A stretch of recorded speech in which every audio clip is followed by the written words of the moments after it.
You hear it before you can stop it.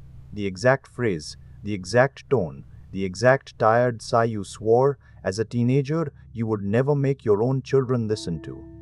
It comes out of your mouth in a single unguarded second, and you actually stop mid-sentence, half horrified, because that was not you talking.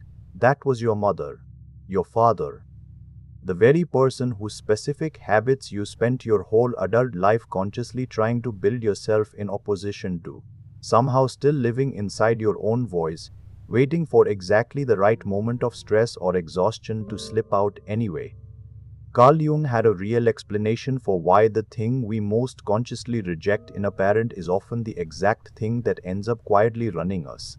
Jung believed that whatever a person consciously rejects and refuses to accept about themselves does not simply disappear.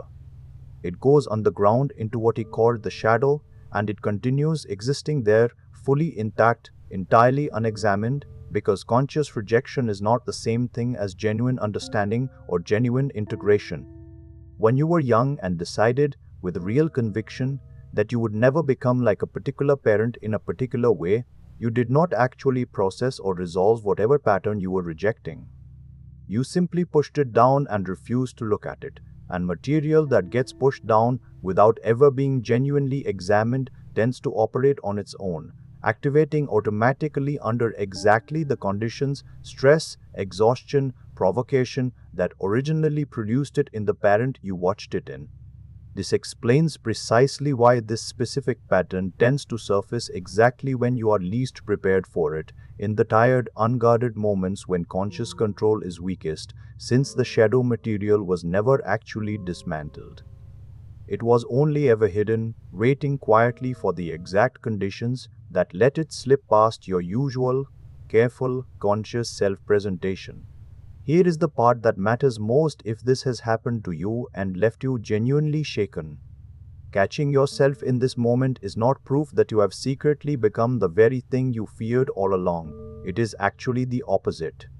The horror you feel, the immediate recognition that this was not really you speaking, is itself evidence that you are conscious of the pattern in a way your parent likely never was. Awareness of a shadow pattern is precisely the thing that makes genuine choice possible going forward.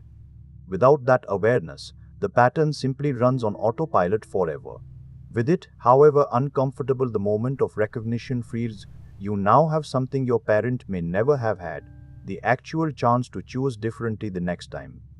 The real practical work is not simply gritting your teeth harder and trying to suppress the pattern through pure willpower the next time it threatens to surface, since pure suppression is exactly what allowed it to remain hidden and unprocessed in the first place.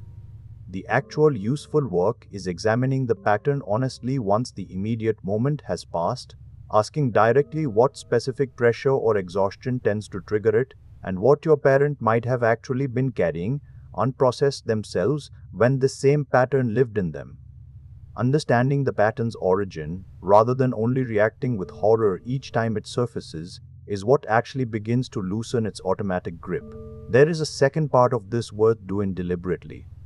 It helps to consciously decide in a calm moment rather than in the heat of the actual triggering situation what you would genuinely prefer to say or do instead in specific and concrete terms, so that the next time you feel the old pattern rising, you have an actual rehearsed alternative ready rather than only the after-the-fact horror of watching it happen again with nothing new to replace it.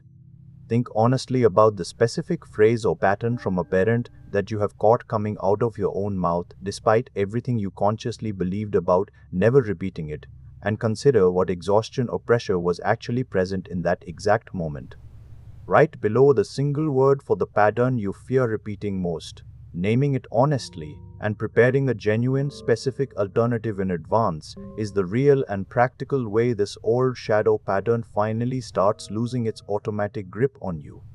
Because catching yourself sounding exactly like the parent you swore never to become was never, according to Carl Jung's understanding, proof that you have failed to become your own person. It was proof that an old unprocessed pattern finally surfaced where you could actually see it, and seeing it clearly is the very thing that makes real conscious change possible for the first time.